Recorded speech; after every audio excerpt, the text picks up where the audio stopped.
Well, this is awkward. I mean, it's not like I just made 2 videos expressing my fear and sadness over potentially losing my station. But here we are.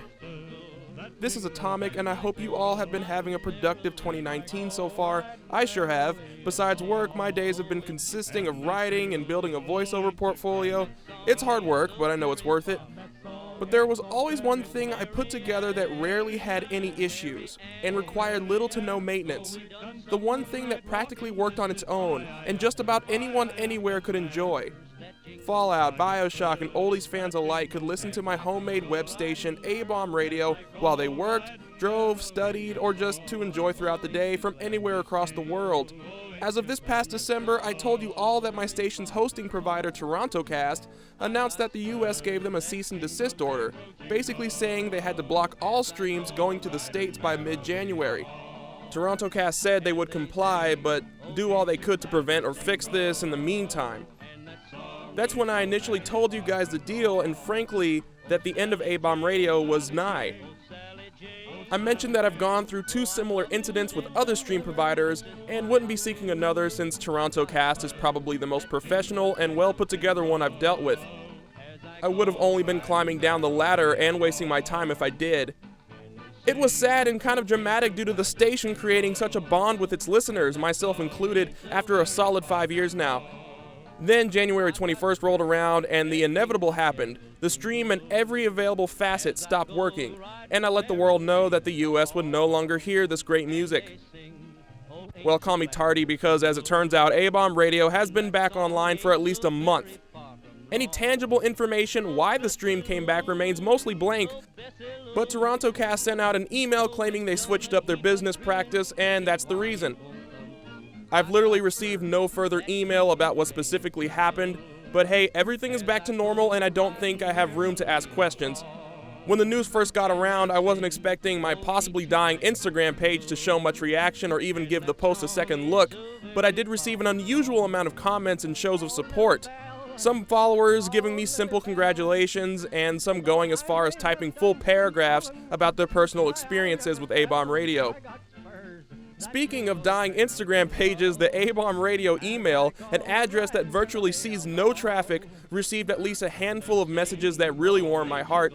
A few of the stories involved listeners telling how the station got them through tough times in their lives, and what hit me even harder was when they told me about older family members who were sick or even dying that enjoyed my station. It was then that I realized A-Bomb Radio was a whole lot more than a station meant for fans of a few specific video games. I mean, I knew that others outside of the gaming realm listened to the station too, but the thing is, I hardly considered what it would mean to people out there. Heck, I can only imagine the nostalgia it must be giving to folks who were actually around when this music was mainstream. It's a good feeling to have helped that. It really is. But anyway, all I've done to spread the news was to post about it here and there, but letting you know here on my YouTube channel makes it feel more official. I've actually been pretty dormant on my various social media pages and even right here on YouTube. However, don't think my strange hiatus means I was being lazy. I've been focusing on my 2019 pretty heavily on my voiceover career and writing for 2 major productions on this channel. One you know so far of would be Bioshock After Midnight. It's going pretty well, and the script is actually just a few scenes from being wrapped up, though the next remaining steps include recording the actual script and waiting for the storyboarding process to be done. Besides that, that's what's going on with this channel. I also just want to send a huge shout out to Jesse Hamill, who played Andrew Ryan in the first Bioshock 12 Days to Midnight, and is now, as you probably heard, is going to be playing him again in After Midnight. He absolutely kills it as Andrew Ryan. I just wanted to say thank you for that. And you're going to be hearing a lot more badass voiceover content by the end of production. I'm just super excited for what's to come. I expressed before how hard it is to come up with regular content, which I would be happy to provide, but it's still headache-inducing to think of what that might actually be. In layman's terms, the jury's still out on that one. How's the voiceover journey so far? Let's just say the wheels are moving, but not very fast. Obviously, you can't expect something that serious to skyrocket overnight because it's a process. Finding my niche was probably the easiest part. My love for character acting is really what pushed me to do this, and I've done a little bit of it here and there, but my main obstacle is finding the work and getting it. Without trying to talk about myself, this also goes out to the other folks trying to get into this industry. I began studying it far before I even bought the microphone. And I will warn that there are a lot of scam artists out there trying to overhype and screw you by saying you, your mom, your dog, whatever, can make this a living by the end of next week. No. You're gonna have to take the time to hone your skills, get your materials together, and most of all, market. Yes. For us newer guys and gals, you need to come to the realization that as a freelancer, you're a talent, producer, and agent of your business.